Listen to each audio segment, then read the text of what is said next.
asifiwe. Wangapi wanakumbuka somo tuliosimama nalo, kitabu tulichosimama nacho siku ya Ijumaa?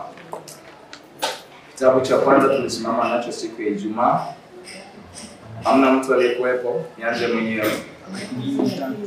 Malaki sura mstari wa 3. Malaki sura ya 2 mstari wa 3, nikasema kwa kile kitu ambacho tunaenda kukifanya juu ya lile somo au yale maono ya unabii na maneno na mashauri. Tuko kwenye engo mbili: shauri la waovu au washukao kuzimu, au shauri la adui yako, na maneno ya adui yako au mtesi wako yanayokufuatilia au yanayokutesa juu ya maisha yako. Bwana Yesu asifiwe. Hapana mateso, nilisema hapana mateso pasipokuwa na neno. Hapana neno pasipokuwa na shauri. Ninaanza nyuma ili unielewe pale nitasimama leo. Hapana teso pasipokuwa na neno. Hapana neno pasipokuwa na shauri. Bwana Yesu asifiwe. Ili mabaya yampate mtu pana neno, na ili neno lisimame kwa mtu pana shauri. Yani lazima shauri, halmashauri ya kichwa cha mtu iamue, au pawepo shauri, watu wakutane na wapange shauri pamoja kwa ajili ya kumharibu Joram. Toa neno Joram, andika la kile unakipenda. Vision yako ili iharibiwe, kuna shauri la mtu anayeitwa mharibifu, unknown, usiyemjua. Ili umpate huyo mtu lazima uende katika shauri, ndipo utampata mtu aliyekaa kwenye shauri. Huwezi ukamtafuta mtu mwenye shauri mpaka uende kwenye shauri. Nani aliyefanya ile shauri? Mwenye shauri ni nani? Shauri ndio litakwambia mimi nimetumwa na Joram, kwa sababu shauri ndani yake lina neno. Neno limegeuka kuwa roho.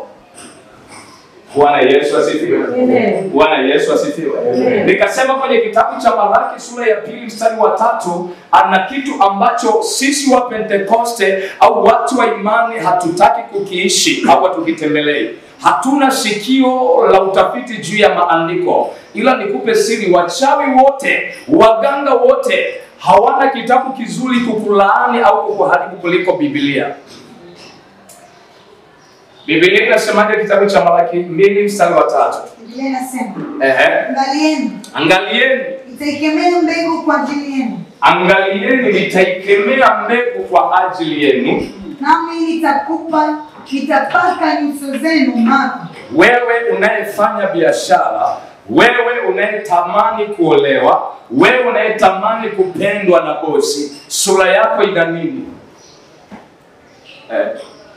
Juu ya hiyo biashara, sura yako kiroho ina nini? Yani achana na mafuta uliyopaka, achana na poda uliyopaka, achana na uzuri ulio nao. Kwenye engo ya kiroho ni nini kina sound ndani?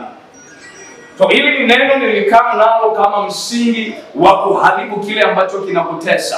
Zipo roho zimeamliwa kwa sababu ya mashauri ya watu wabaya. Sasa huyu ni mtu ambaye anaitazama mbegu ili iharibike. Yani wewe uko na vision, unapanga, una plani, una fedha, unaanza kubuild kitu, unaanza kufocus kwa ajili ya biashara, ila yuko mtesi aliyesimama kuiangalia mbegu unayoifanya. Na hilo neno alijasema juu ya nani, limesema mimi. Hebu rudia kusema. Sema, angalia, nitaikemea mbegu kwa ajili yenu. Rudia kusema, angalieni, nitaikemea mbegu kwa ajili yenu. Kama hayuko Mungu kuna mwanadamu. Nita ni mtu mwenye kuweza kusaundi. Kama hakuna miungu, maana yake kuna mwanadamu amesemesha habari ya mbegu. Sawa Najaribu kutembea kwenye engo ya nuruni na gizani ili uweze kunielewa. Ili tuharibike, sisi kanisani tumehubiri sana nuruni. Mafumbo ya rohoni kwa namna ya gizani tumehubiri. Na hapa ndiko anguko la kanisa lilipo. Unasema John, unasemaje? Biblia isingeandika hapana uchawi wala uganga. Kama Biblia haijui uchawi na uganga, isingeandika. Ingeandika mambo ya msalaba na nuru peke yake. Ila kama Biblia inaandika hapana uchawi wala uganga, lazima uamini kuna uchawi hata kama hujapogusa. Lazima uamini kuna uganga hata kama hujapogusa. Kwa majira usiyoyajua au kwa sababu ya hekima ulipokaa, haujui kama kuna uchawi umepogusa, haujui kama kuna uganga unaharibu mambo yako. Ila neno lilipoandikwa pana uchawi na pana uganga, ni mambo ya rohoni. Nisikilize, uchawi ni kitu kingine na uganga ni kitu kingine. Haleluya. Anasema nitaikemea mbegu yenu, wale watu wa Komoro, si watoto wa eneo langu. Sawa. Tangia umeanza hiyo biashara, faida gani umepata? Kama hakuna neno nyuma yake, kuna nini? Kama hakuna mtu au miungu nyuma yake, juu ya hiyo vision ulio nayo, juu ya hiyo biashara ulio nayo, kama hakuna mtu aliye sound nyuma, kemea mbegu, kuna nini? Faida ipi umepata? Maana umepata faida gani? Kama una faida unasema nimepata faida. Lakini kama unafikiria kuenda another level kwa ajili ya ustawi na kuchanua, lazima uende kwenye Malaki, uende ukalitoe neno la miungu.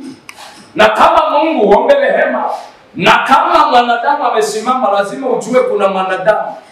Nani kwa ajili, ni nani aliyekaa kwenye hii nafasi kiroho?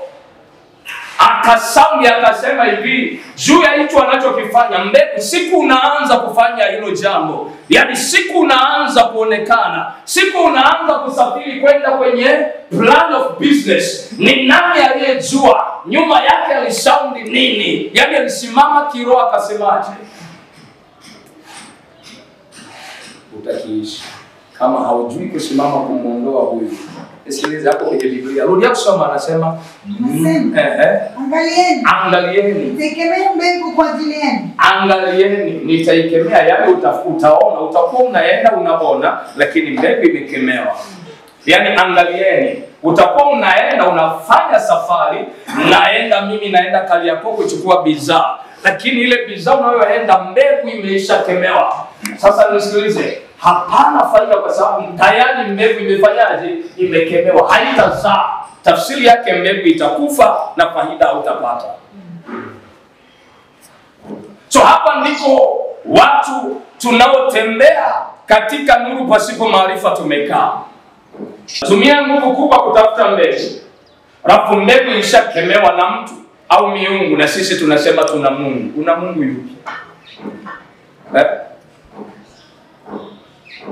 Acha nikwambie ukweli ni hivi.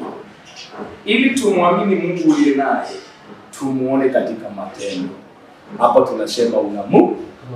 Kama hayupo, yani kila leo wewe unalia, hatuwezi kusema una Mungu.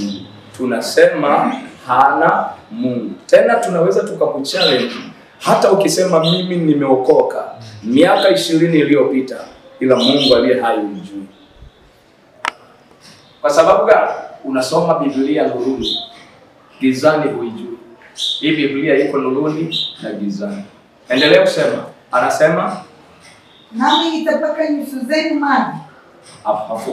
Huyo mtu sasa, nikasema siku ya Ijumaa wana maombi. Mimi nimekaa kwenye point ya maombi, nimekaa kwenye wingu la maombi.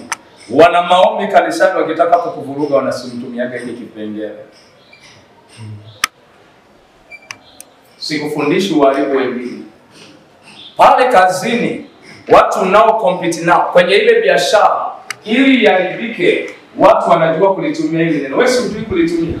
Adui zako wanajua kulitumia hili neno. Nami nitawapaka nyuso zenu maji.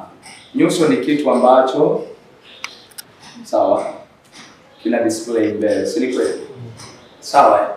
Kama ni nyumbani kwako pale sitting room, watu wanapokaa. Kama ni kwenye biashara yako ni pale mbele.